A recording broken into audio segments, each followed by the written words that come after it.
Well, thank you so much, everyone, for being here today. We're gonna try to keep it as lively and upbeat as possible. One quote that I just absolutely love is this one you see on the screen here, right? That there is nothing. There's a lot of variations, but we're gonna go back to Heraclitus from 500, right, BCE. There is nothing permanent but change. Almost like it's the only thing that's permanent, right? And as I said, lots of variations of this quote, but really, as I did some more research into it, Heraclitus found that the world was not to be identified with any particular substance, but rather with this ongoing process governed by the law of change. So our constant in life is change, and it's something like why Bridget and I are so passionate about it, why it's something that comes up in coaching all the time, is because if we're always going to be dealing with it, it's something we should become comfortable with, right? Something that we should know and be intimate with, be at home with. And so since we are always striving towards learning, towards growing and figuring out better habits for hacking ourselves, for hacking our lives, for achieving the things that we want in our lives, that we want, that you want in your life, and for all the people that we love, really as a goal to be happy in our own skin, then to embrace change, right? To not just understand that change happens and try to control change or avoid change or resist change or, dare I say, endure or survive change, but rather what we're doing today is going to try to be super intentional, far more intentional in the way that we approach change, so that we can, dare I say, not just be resilient, but actually thrive in change. That's why we're offering this here today. So this is a chance for us to reframe, to maybe re-envision change, because I want you to ask yourself, how do you describe it, right? How do you talk about change? What words, what descriptors do you use to label change? Now, I know that it's not always positive. And if we think about like the quote, like words are like planets, each which is with its own gravitational pull, the way we talk about ourselves, the way we talk about people, the way we talk about situations, the words we use to describe it. Are we fearful? Are we excited? Right? All of these, are we stressed out by it? All of these play a huge role, big influence on how we manage and, dare I say again, be resilient and thrive in change. So, Bridget. Yes. Well, let us tell you a little bit about why we think it would be great for you to stick around with us the whole time, if you can. We are going to offer you resources that you can immediately use. This is going to be very practical, very much information that you can take and run with and share with the people in your life. So it's going to be very, very user friendly, and it's going to be a lot of information you can use right away. So what are we going to be talking about? Identifying how your thoughts and feelings drive your actions. And what does that mean in terms of how you manage change? It's really exciting to explore this.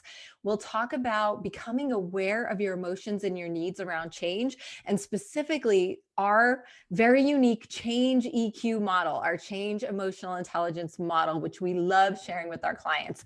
And we'll talk about honing what we call the questioning habit, which, as some of you know, we have a podcast called The Right Questions. So we are all about the questions that we ask as coaches and as trainers and professors, and the questions that we like to help people understand are important to learn to ask themselves. So we're going to help you hone that questioning habit. So those are the three things we're going to do. So lots and lots of changes coming from every direction, right? We've all been dealing with the COVID changes, where we are in time. And now we're dealing with what I look at as re-entry changes, right? Just today, Todd, we started booking our first new in-person training programs out of town. It's going to be, you're the lucky one who's going to be going out of town first for our company. I'm excited. Right. I'm happy it's you. No, just kidding. I'm excited, but it's a lot of change, right? So everything's changing. It's always changing. It never seems to end. I can tell you at my age, there's never a point where it slows down. So this is what we need to do. What we're doing tonight is, and we really encourage you to try to turn off distractions. Now we know that we're competing with a lot. Your home, You've got maybe kids, of course, lots of Food. devices, right? Food, but you can eat food while you're watching. That's okay. Which is maybe not watch a TV show. Maybe, put that Netflix binge That's it. watch off for an hour and give us your time and your attention. Give it to yourself, really. This is for you. It's our gift to you. So we hope that you will, take full advantage of it. So now that you know what we're here to do, let's tell you a little bit about us. I think we've got it all here on the screen, but Todd, what would you add to this very impressive list of achievements?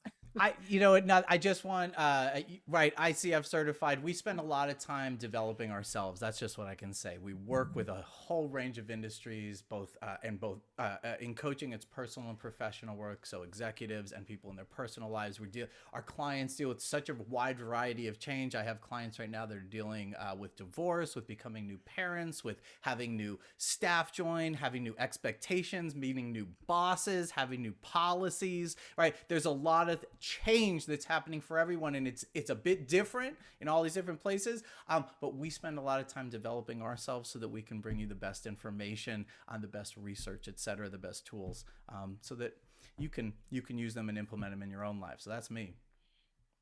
Thank you, Todd. And I love working with Todd. We were just laughing before we started this about how different we are. And one of the things we do is True Colors, if any of you know True Colors. And Todd and I are pretty much exact opposites. And Yes. we love that. We work together so well because we complement each other as, very, very busy coaches and trainers and speakers in this business that we're thriving in together. And so here's me. I am also ICF certified, and I'm also life coach school certified. I'm the CEO of the company Samson Coaching and Consulting. Unlike Todd, who is still teaching and still beloved Professor Parker. I know all the students Loving it. who just adore you. I am retired from teaching. I taught at a university, at that same university where Todd and I found each other 10 years ago or so. I am now Professor Emeritus after retiring from teaching for 28 years there, which I loved. I'm a TEDx speaker and I'm an author. My book is Communication Secrets for Success. And I'm just super excited to be here with you to share this content that our clients have been finding really valuable. Yeah. Well, you see it on the screen there. Some argue that, change is the permanent thing, right? It's the thing that's always happening. And while I agree it's inevitable, change is going to happen. For progress to happen, for us to really make progress, we have to not only be intentional, but we got to spend some time, effort. It takes some work. So change is inevitable, but progress takes work. So that's what we're working on today. The progress. Sorry, you lost my train of thought there. So Bridget, I'm really interested to know about our first resource, right? Which is Build Bridges, 3-stage model, a transition, how to work our way through transition. So could you break it down for us and help us understand, this first model? Yeah.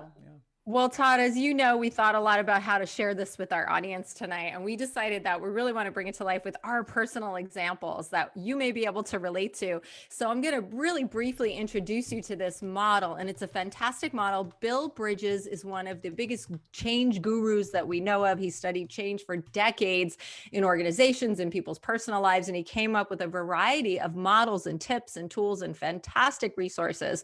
I've shared them with some of you already out there, I know.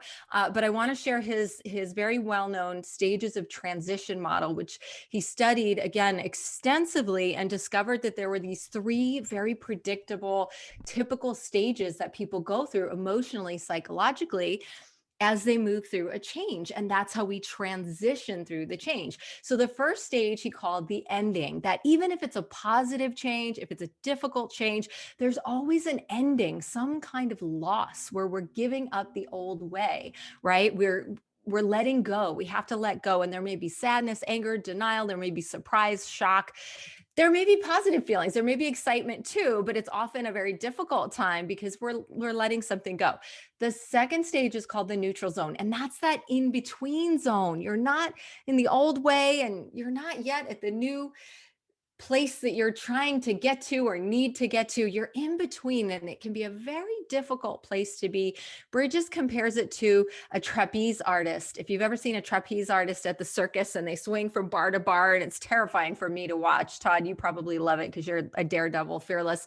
But I watch, cringing as they let go before they latch on to the next bar. And that's the neutral zone, that in between when you've got nothing to hang on to, right? And finally, we get to the new beginning, which is over time, depending on how much time it takes and how much support we need and information and growth and knowledge acquisition, we do eventually get to the new beginning. You can see that, right? As you think about big changes that you've gone through, if you can look back in hindsight, you see that at some point it becomes what we know as the new normal, right? Lots of different behaviors and ways of responding that we can look at that tend to be typical in the stages, in between the stages, right? Lots of questions and confusion in the beginning. During the neutral zone, it can be very unproductive because we're not sure of where to go. And at the new beginning, we start figuring things out and feeling more positive and maybe coming up with ideas and solutions for how to deal with the situation. So now what we want to do is take you through our examples. So let's use one that I think most people on this call can relate to. If it's not by personal experience, you've certainly seen it with friends, and that is parenting. So Oh. Todd, tell us about becoming a new parent. Oh, yeah, well, it was 9 years ago, so but I remember it very well. And even though I have a 9 and a 6-year-old, Isabella's 9, Jameson's 6, it's something you don't forget because when we talk about transformational experiences, right? Like I've moved jobs, and I'll talk about that in a little bit. I've had children, right? These are huge shifts. So, in terms of my ending neutral zone and new beginning when it came to being a new parent, nobody tells you all of the parenting books, I should say everything I was reading, everything I was being told was in the lead up to the baby being born. It was about the baby. It wasn't about me and what was going to happen to me when the baby was born. It was just about what do you do with the baby. So then the baby's born. And when I talk about ending and here giving up the old way in a sense of loss, sadness, anger, denial, fear, surprise, it's like, I had to give up my time, like Todd time, like being able to do whatever Todd wanted to do independent of this kid that's now dependent on me for all forms of everything, from food, otherwise, right? So you're just responsible for this thing, but nobody tells you what it's going to do to you and all the things you have to give up and the adjustment that they're very quick, very steep adjustment that has to take place when your child is born, right? So much so that when I got to the neutral zone of being, uncertain and not just let me just say the possible withdrawal or the lots of questions. Bridget, I should tell you, the first night that we brought Isabella home, she cried and cried and cried and cried, right? And we finally, at like 4 a.m, we're like, okay, we got to call the doctor. Like something's wrong. She just needed to eat, right? We didn't know. She needed to eat, and milk hadn't come in yet, but just simple things like that you just don't know. Nobody prepares you for. So talk about fear, talk about surprise, and then getting the neutral zone, talk about confusion. What do I do with this thing? Is it mine? I think it's mine. How do I change the diaper? What's the schedule like? Right? How do I warm the bottle? How warm is it supposed to be? Can it get cold? Like there's so much to it. Do I have to change her now? Do I change her then? And then moving into a new beginning. And I know I got to the new beginning because I started getting my patterns together. I started feeling like self-confident. I started feeling like, wow, I can take her out. It's not a big deal. I can go to the park. I can take her to the mall. I don't need my wife to be with, right? All of this confidence really grew. Not only did I accept it, but I got really excited. Not just excited about the moment, but excited about the future, like teaching her things, right? When she was going to start crawling and walking, right? Tummy time, all of these things where I started innovating new strategies, new stuff for how our day was going to go and driving the whole thing instead of being driven or managed by the change. I started really not just engaging in the change, but driving and managing the change and not just being resilient, but as we say, thriving in this change. Yeah, it was a wonderful time, but certainly full of challenges. Yeah, thank you, Todd. And it's way back for me. I first became a mom 24 years ago, almost 24 years ago, but I remember it so well. And you and I haven't really talked about that much because our first night with Jackie was exactly the same, cried all night, didn't know what to do. Yeah. So hopefully some folks out there are relating. And the reason we're sharing these examples is Yeah. because we want you to think about your own examples, whether it's kids or something else. And this model has been found to be so incredibly valuable that when people know the model and understand and can identify the stages they're going through, it makes it easier. You can Oh my talk gosh. yourself off the ledge, right? Like, okay, I'm just in the neutral zone right now. It's going to be okay. I will get to the new If I beginning, had right, Todd? known, I wish I had known, right? That's why I tell this story. I didn't know about this resource at that time. If I had had these words, this terminology to know what stage it was in, I could have been more intentional. I could have been anticipated what was coming. I would have felt calmer in the situation. Absolutely. Right. Exactly. And Bill Bridges' research proves that. It absolutely shows that when people learn about this model, they can use it to get the support they need and to talk themselves through the stages. And also, everybody, make sure to look back. Think about all the big changes, the hard changes you've been through, and try to think about how you can see these stages in your own life. And that can give you the confidence as you move through change in the future to say, oh, wow, I can see that when I changed jobs, when I moved to a new state, when I had a child, when I went through a divorce, I absolutely went through the ending, the neutral zone, the new beginning. And here I am now.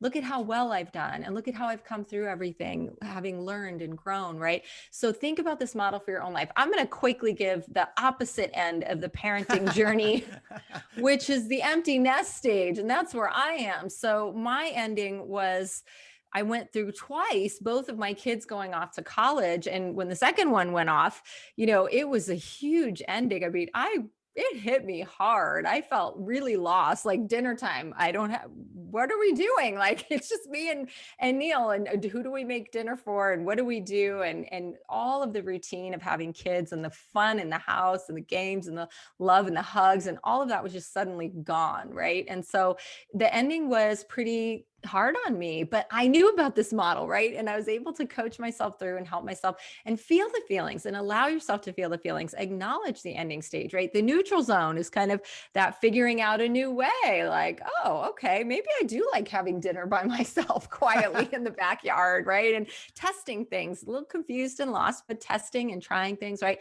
And the new beginning, realizing that this freedom that I would have a new relationship with my kids and I visit them all the time and we talk to each other and text each other and have a lovely connection that in many ways is even deeper because of the distance and because of the greater appreciation of not seeing and talking to each other all of the time, every day, being in each other's faces, right? So the new beginning was wonderful. But ironically, just to prove our point about how change is constant and we can never really count on anything being the same, is a year after my youngest went off to college, she came home and has been home for a full year because of COVID. So here I was thinking certain, 100% certain that change was over, that I was in the new beginning. It was a year since I had been a full empty nester, and boom, back to having a kid at home, which has been lovely, by the way. And I'm going to go through it all over again when she goes back to school in August. That's life. That's change. That is the stages of transition. So we're going to give you a couple of brief professional examples too, just to round this out. Yeah. So, personal, we have plenty. I'm sure you can connect to those personal examples. And if you can't, here's a professional one, right? I know we have some students out there. Some of you are transitioning into like out of college into the workforce. I have some clients that are transitioning even out of high school into college, right? Clients that are transitioning from their job to a new job. They just made this shift, right? So myself, I'm no stranger to making that shift at 28 or so, 29. I made the shift out of my previous life in the music industry and back into academia, which was very uncertain for me. The music business was figuring itself out in 2008, 2009, and I as well was figuring out new avenues. So when I ended, meaning I gave up working in the music business and went back to school, I was incredibly surprised by what I knew, but what I also didn't know, right? It was all there in the book, but there was all these foundational stuff that I had to play some catch up on, right? And not just information, but really just patterns, and right? And so much of the patterns of moving into the neutral zone and finding, like you said, experimenting, right? Trying to figure out for myself, like, even when to eat properly for going to school.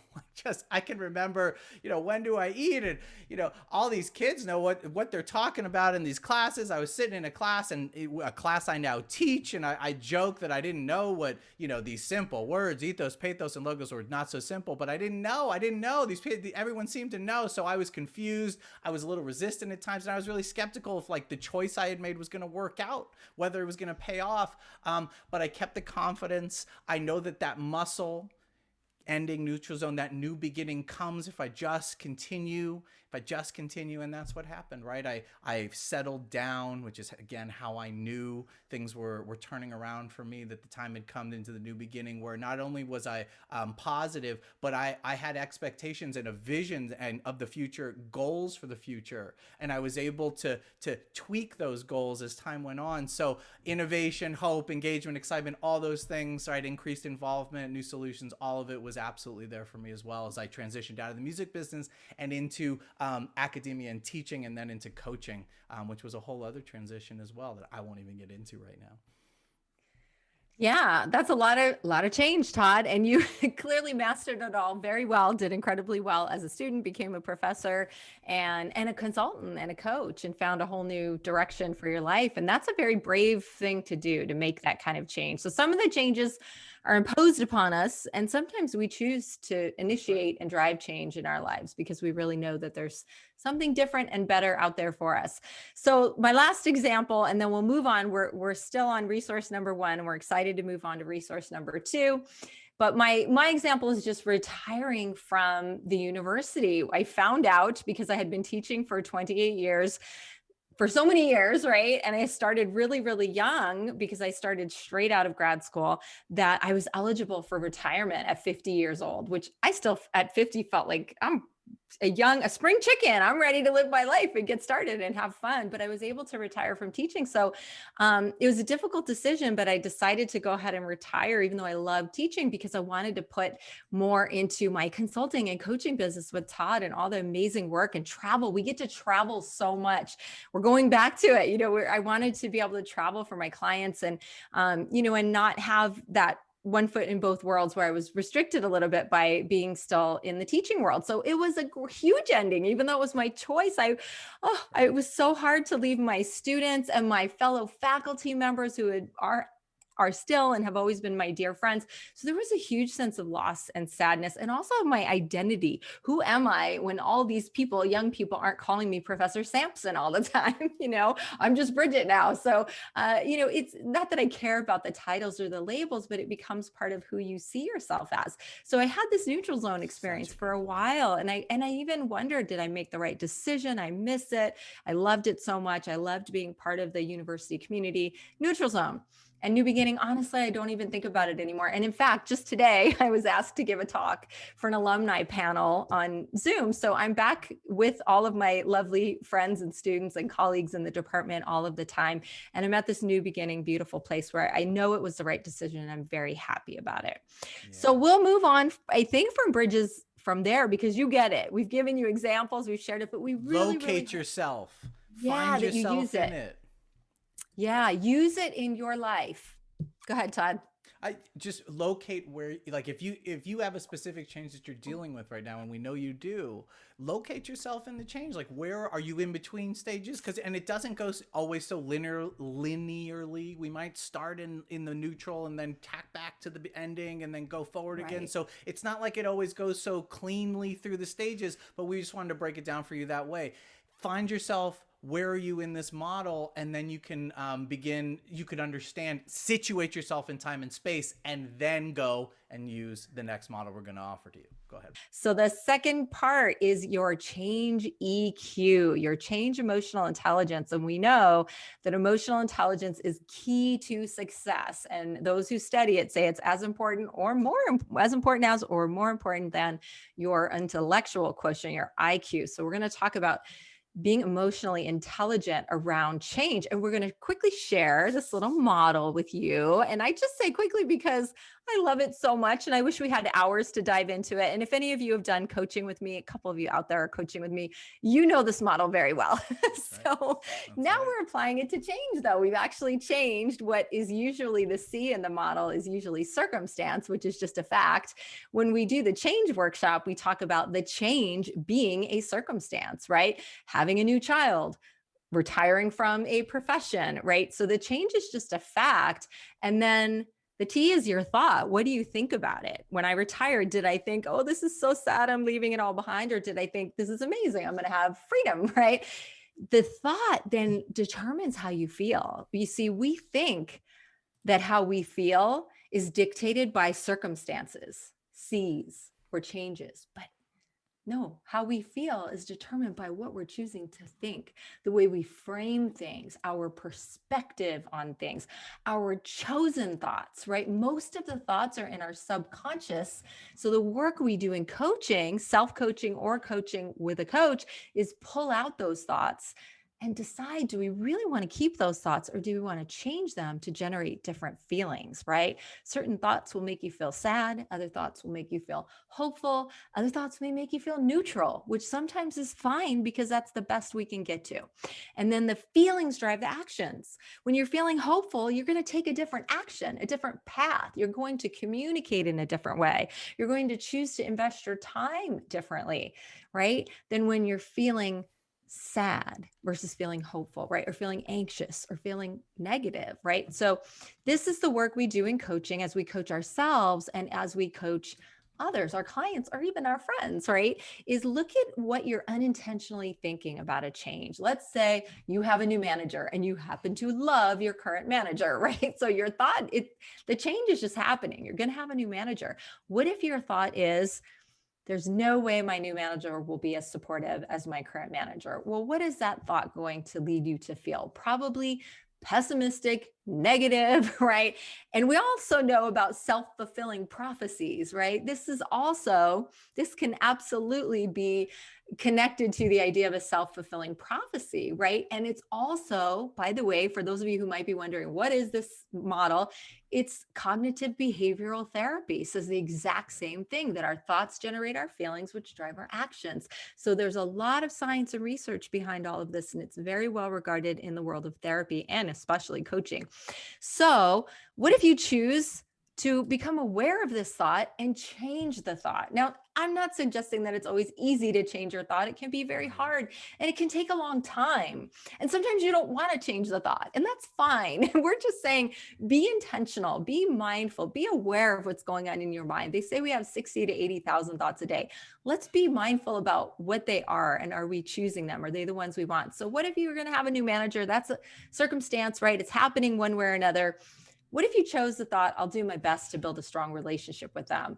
And then you feel optimistic, and then you're warm and welcoming, and you offer to help your new manager and show them the ropes, right? And then probably you're going to have a better relationship with them, right? And it all starts with your thinking. So use the CTFA change self-coaching model in your life. And this, by the way, comes from the Life Coach School, where I am certified as a life and weight loss coach. And it was created by Brooke Castillo, who is, I'm just a huge fan. The word fan does not even, Todd knows, begin to describe it. And if you want to learn more about this, just listen to the podcast called The Life Coach School. After you listen to our podcast, listen to ours first, the right questions, then go to the Life Coach School podcast, starting with episode 1. And it's all about this model and how you can apply it in your life to have so much more power to recognize what drives that your thoughts come from the circumstances, but your thoughts generate your feelings and your feelings drive your actions. So with emotional intelligence around all that, we can mindfully choose our thoughts, which will drive the actions we want to take to manage change and to move through the stages of transition with emotional intelligence. Well, Bridget, is there like, well, I know there is. So I'm asking a leading question. Like, what's a question that you use to, so we call them switching questions or shifting questions. Like, what's a way that you use this model and integrate questions into it? Because the next, just to tease, we're going to get to the questioning habit in a minute, which is our last and our third resource for you. But is there I know you have a specific question, so why don't you share it with everybody? What do you do? How do you use Well, I'm this? wondering if it's the question you're thinking of, but I have one in mind. What is it? I'm gonna think. My question that, I mean, my first go-to, and we talked about this on our first podcast episode way back. Yeah, I'm We're on right. I'm 15 right. now. I'm right. What do I want to think about this? What do I want to think about? What do I want to think about this? Now, there's a lot, that's a lot deeper than it sounds, because you may not be able to think what you want to think about it, but just identifying that you want to think a certain way. Let's say I'm in a huge conflict with someone, right? And I'm really angry and I'm really hurt. And I want to stay there. I'm feeling angry and hurt, and I want to think about how to confront this person. I shouldn't say confront, but how to, respectfully address the issue, right? But I can ask myself, what do I ultimately want to think and feel about this? And for me in relationships, it's I want to feel at peace with this person. I want to think positive things about this person. I want to think about the good things I can see in this person. I want to think about the relationship I want to cultivate with this person. I want to feel at peace, right? So even if I can't get there in the moment, by asking myself, what do I want to think about this? What do I want to feel about this? It helps nudge me to work on getting to those thoughts and feelings, which are going to drive the actions I truly want to drive to show up and be the person I want to be in my life. Mm-hmm. Yeah. Is that the question you had in mind? That's absolutely the question I had in mind. It's very similar to the question I ask myself, which is what thoughts will serve me best right now. Right? What thoughts will serve me best right now with this person, with this situation? It's very similar to how do I want to think? What do I want to think about this person or the situation? That's okay. Because ultimately, when I'm in a, I'll say a poopy place, when I'm in a darker place with a person or a situation or a change, right? Like this change is happening to me. It's like, right. It's happening to me or it's happening for me, right? Because what I do when I ask myself that question, like what thoughts will serve me best right now? Well, thoughts of optimism, thoughts of hope, thoughts of I don't want to say positivity, but thoughts that are hopeful, that there's a gift, that there's an opportunity, that there's some potentiality in what's happening right now. And I just can't see it yet, because let's not get it twisted. Sometimes things are dark and bad, like they just are, and really hard to endure, right? We lose loved ones, we lose jobs, we lose relationships, right? So when we're talking about that sense of loss and the bridges stages, and now we're talking about the CTFA coaching model, these are all ways of interrogating and inquiring into self, so that you may, one, understand where you're at in the change, two, understand what your mind's doing within the change, so that you may choose otherwise. In this case, choose a different thought. Now, Bridget, I want to bring up one challenge that often comes up. I should say it always comes up, which is, people can get a little frustrated with this model because they think like, oh, you're just telling me I'm going to think positive and everything's going to change, or like there's real crap going on in my life that I didn't put there and I don't control. What do you say? What do you say to those people? Absolutely. Well, first of all, tell me more is what I would say. Is I want to hear, I want to listen, I want to hold the space for you. That's right. And you absolutely need to talk about that, get that out, feel the feelings, cry, be there. I mean, I am a huge believer in feeling our feelings, not buffering and not avoiding and not pretending everything's fine when it's not. So please don't misunderstand that, right?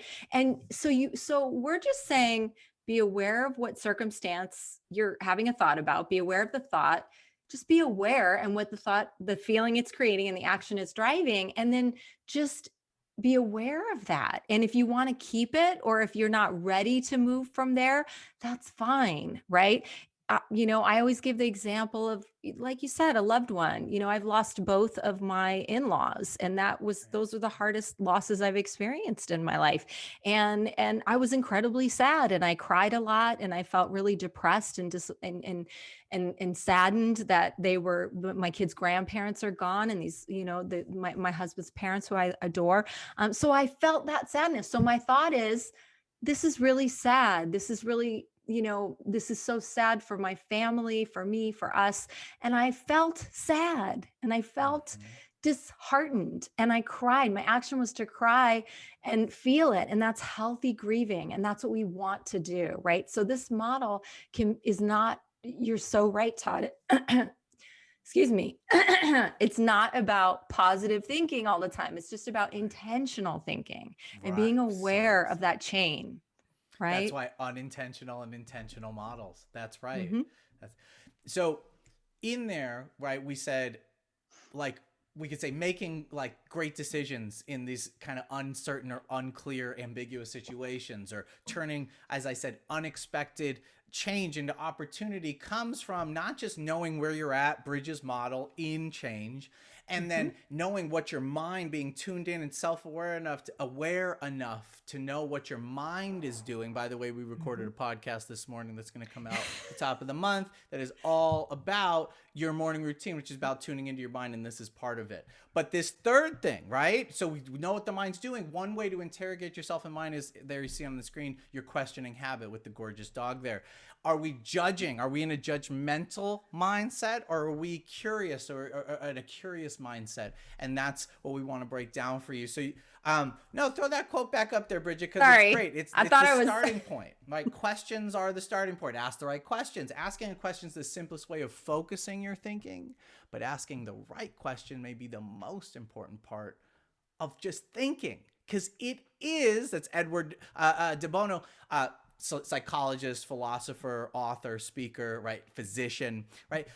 But the most important part of thinking, because it is the prompt. It's the prompt that leads you to all the other stuff. So you heard me say something earlier called switching questions, which is something that we got from Marilee Adams' book, Change Your Questions, Change Your Life. And it's part of what inspired our own podcast, right? So questions are the prompts, create the prophecy. She said prophecies, self-fulfilling prophecies, we could go every which way with them. So what's the question directing you towards? There's different spirits, different, dare I say, personalities, tones. I said it, spirits that all of this come with, right? Emotions. That's the word I was looking for, emotions. So next slide, please, Bridget, if you could.